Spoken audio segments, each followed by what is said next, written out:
What would you do if someone entrusted you with their most valuable possessions, then disappeared for years?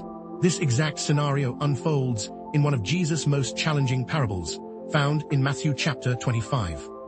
Jesus tells this story during his final week before crucifixion, addressing crowds gathered on the Mount of Olives. He's preparing his followers for his departure and explaining what faithful discipleship looks like in his absence. The parable features a wealthy master preparing for a long journey. Before leaving, he entrusts his property to 3 servants. To the first, he gives 5 talents, the second receives 2 talents, the third gets 1 talent.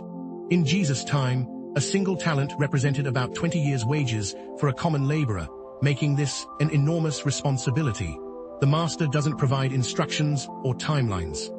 He simply expects his servants to act wisely with what they've received. Then he departs, leaving them completely autonomous. The first servant immediately gets to work. He trades with his 5 talents and doubles them to 10. The second servant shows identical initiative, turning his 2 talents into 4. Both demonstrate courage, creativity, and commitment to their master's interests. The third servant, however, takes a drastically different approach. Paralyzed by fear, he digs a hole and buries his talent in the ground. He preserves what he's received, but produces nothing new. After a long absence, the master returns to settle accounts. The first 2 servants present their doubled investments with joy. The master's response is identical for both. "Well done, good and faithful servant. You have been faithful with a few things. I will put you in charge of many things. Come and share your master's happiness." Matthew 25:21. Notice the master doesn't praise them for the amount they earned, but for their faithfulness.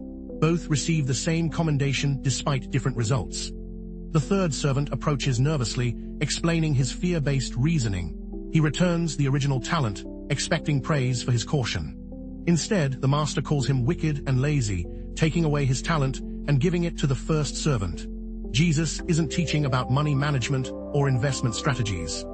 He's revealing how God expects us to use the gifts, abilities, opportunities, and resources he's given us. Every person receives something different, but everyone receives something. The talents represent our unique combination of abilities, time, relationships, knowledge, and circumstances. God doesn't expect identical results from everyone, but he does expect faithful stewardship from all. Fear often paralyzes us like the third servant. We worry about failure, criticism, or inadequacy. But God calls us to step out in faith, using our gifts to serve others and advance his kingdom. The tragedy isn't in trying and failing, but in never trying at all. Don't bury your gifts, use them for God's glory. Step out in faith, like and share this message, and visit hiswordsministry.com to grow with us.